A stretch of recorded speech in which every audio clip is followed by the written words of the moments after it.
Baru beberapa hari yang lalu kita memperingati hari lahir Pancasila, di mana saya menspil apa namanya isu yang bergeser dari substansi ke hal-hal yang sifatnya eh, apa namanya tidak substantif, ya, seperti pembahasan gestur salah satu partisipan di situ, ya.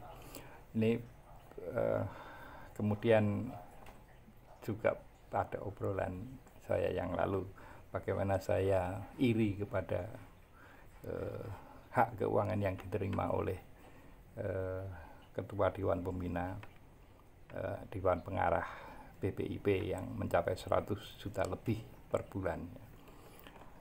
Nah,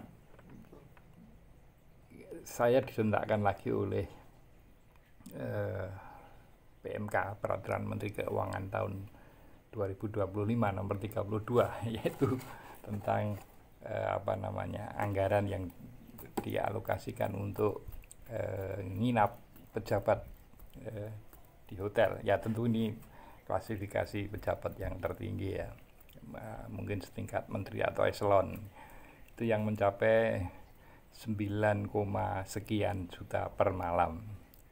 Ini tentu kembali saya apa namanya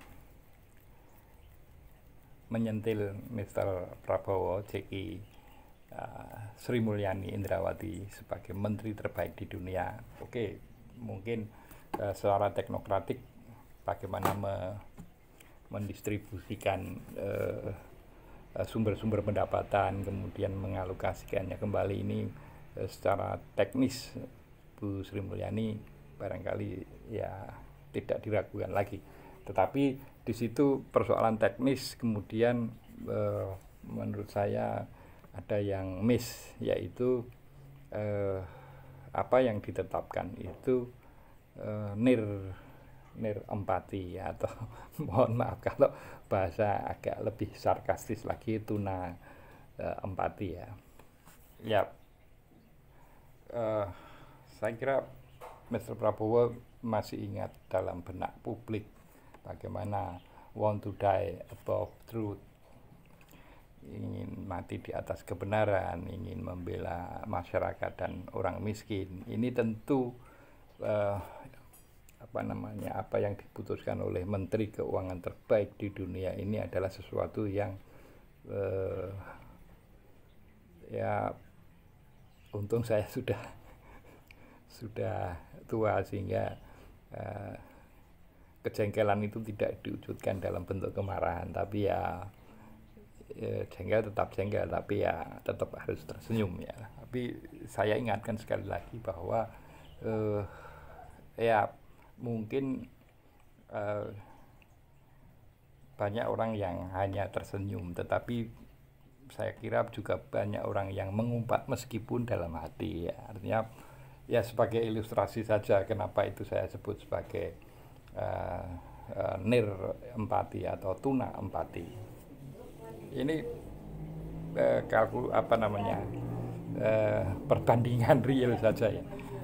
Bayangkan pejabat menginap di hotel semalam 9 juta lebih, itu equal atau identik dengan atau senilai dengan rumah yang saya kontrak ini selama 2 tahun. Ini kan sesuatu yang apa namanya ya kita sulit mengatakan itu adalah sesuatu yang adil, ya.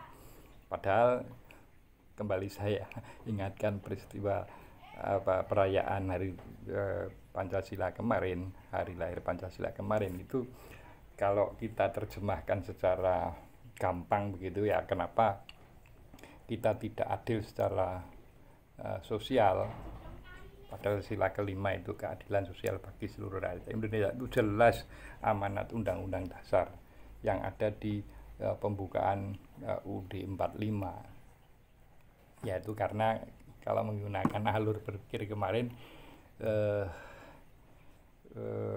karena sila keempat itu belum berfungsi secara optimal, di mana anggota parlemen itu belum mencerminkan apa namanya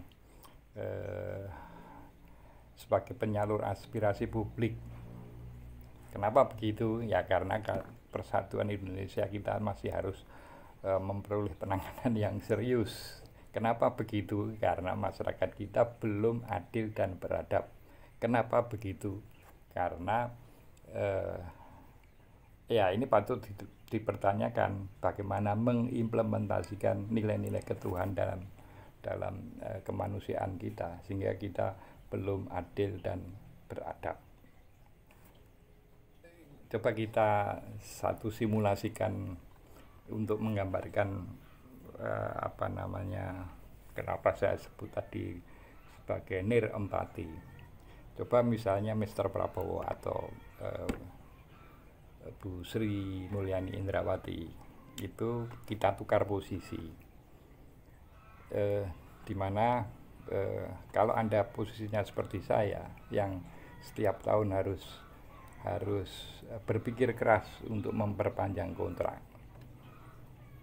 kemudian membaca bahwa pejabat kita itu anggaran untuk nginap satu malam di hotel ketika ada perjalanan dinas itu 9 juta sekian, untuk DKI, untuk Bali 7, sekian juta.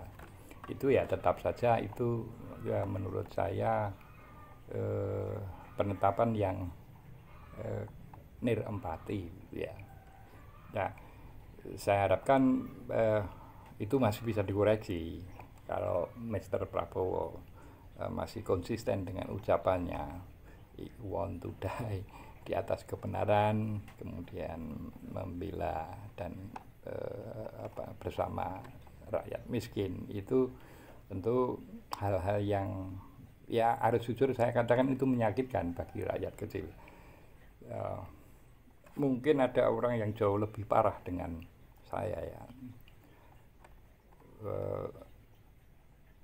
Ya untungnya mereka barangkali tidak tahu tentang peraturan menteri yang ditandatangani oleh Menteri Keuangan terbaik di dunia, yaitu PMK nomor 32 tahun 2025. Ya mudah-mudahan tidak banyak yang tahu, sehingga maksimal seperti saya lah, tidak marah-marah tapi senyum-senyum jengkel.